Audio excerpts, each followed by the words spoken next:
नमस्कार दोस्तों, आज आप सीखेंगे कि अपनी लागतों को कैसे नियंत्रित किया जाए ताकि आपका व्यवसाय जल्दी से उस बिंदु तक पहुंच सके जहां वह अपनी लागतों को पूरा करने के लिए पर्याप्त पैसा कमाता है और अंततः चतुराई से बढ़ता है, जिससे इसका मूल्य बढ़ जाता है। सरलता के लिए मान लीजिए कि बाजरा पास्ता का एक पैकेट, जिसे हम 1 इकाई कहेंगे, इसकी बिक्री कीमत 100 रुपए है।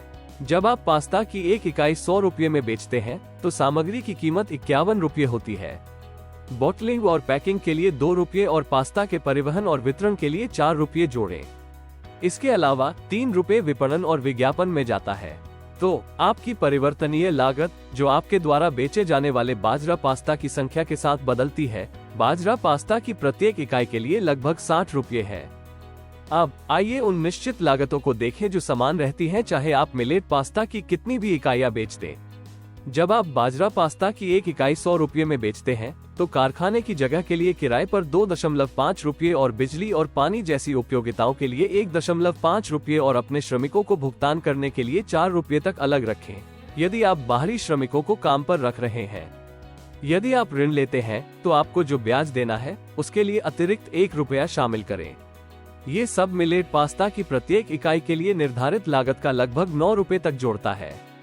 जब आप निश्चित और परिवर्तनीय दोनों लागतों को जोड़ते हैं तो बाजरा पास्ता की प्रत्येक इकाई बनाने के लिए आपको 69 रुपये खर्च करना पड़ता है, जो 100 रुपये में बेचा जाता है। इसका मतलब है कि आप बाजरा पास्ता की प्रत्येक इकाई के लिए 31 रुपये का लाभ कमाते हैं। हालांकि आपको करों में 9 रुपये का भुगतान करना पड़ सकता है, इसलिए करों के बाद आपका लाभ लगभग 22 रुपये प्रति बाजरा पास्ता है।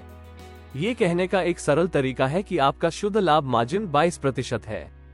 अब नियोजन भाग के लिए आपके पास 2 विकल्प है, या तो अपने लाभ का कुछ हिस्सा व्यवसाय में वापस निवेश करें या अपने लिए पैसे का उपयोग करें। अपने लाभ का आधा हिस्सा, जो कि 11 रुपये है, स्टॉक जैसी चीजों के लिए व्यवसाय में वापस डालना बुद्धिमानी है। फिर आप अन्य 11 रुपये का उपयोग अपने या अन्य उद्देश्यों के लिए कर सकते हैं। जल्दी से लाभ कमाने के लिए अपनी निश्चित लागत को कम करने का प्रयास करें। बाजरा पास्ता बनाने के लिए जगह किराए पर लेने के बजाय अपने खुद के शेड का उपयोग करें। शुरुआत में परिवार के सदस्यों को श्रमिकों की लागत बचाने में आपकी मदद करने के लिए कहें। ऋण लेने के बजाय अपने पैसे का उपयोग करें या दोस्तों, परिवार और व्यावसायिक भागीदारों से मदद लें। इस तरह आपको नियमित ब्याज नहीं देना पड़ेगा। उन्हें एक निश्चित भुगतान के बजाय लाभ का एक हिस्सा दें। यदि आप इन लागतों को कम रखते हैं तो आप दूसरे महीने से लाभ कमाना शुरू कर सकते हैं।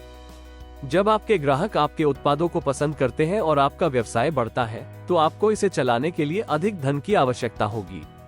आपको अधिक सामग्री खरीदनी होगी, अधिक उत्पाद बनाने होंगे और तैयार माल और दुकानों के लिए क्रेडिट के लिए पर्याप्त पैसा होगा। यही वो जगह है जहां पर्याप्त कार्यशील पूंजी होना महत्वपूर्ण है। यह आपके व्यवसाय को बढ़ने में मदद करता है। आप इस पैसे को बैंकों या स्थानीय समूहों से प्राप्त कर सकते हैं, लेकिन अपनी कमाई का उपयोग करना सबसे सस्ता तरीका है। अपने मुनाफे का आधा हिस्सा व्यवसाय में रखकर और फिर से निवेश करके आप 2 चीजें करते हैं जिन पर काम करने के लिए आपके पास अधिक कार्यशील पूंजी होती है और आप अपने व्यवसाय के मूल्य को बढ़ाते हैं। जब आप पुनर्निवेश करते हैं तो आप बड़े ऑर्डर संभाल सकते हैं और अधिक स्टॉक रख सकते हैं। इससे अधिक व्यवसाय होता है और इसके परिणामस्वरूप आपके व्यवसाय का मूल्य बढ़ता है। आइए आगे देखते हैं। यदि आप दुकानों की संख्या बढ़ाना जारी रखते हैं तो पहले वर्ष के अंत में आपका व्यवसाय 44 लाख रुपये से 58 लाख रुपये तक हो सकता है। यदि आप दूसरे और तीसरे वर्ष में दोहरी पाली में काम करते हैं तो आपके व्यवसाय का मूल्य 96 लाख रुपये से 1.2 करोड़ रुपये हो सकता है। जितना अधिक पैसा आप अपने व्यवसाय में वापस डालेंगे, उतना ही अधिक क्रेडिट आपको मिल सकता है। जितना अधिक आप बेच सकते हैं और आपका व्यावसायिक मूल्य उतना ही अधिक जाएगा। All the best. చూసినందుకు ధన్యవాదాలు। దయచేసి లైక్ చేయండి, షేర్ చేయండి, వ్యాపార్ కోచ్ ఛానల్ కు సబ్స్క్రైబ్ చేయండి।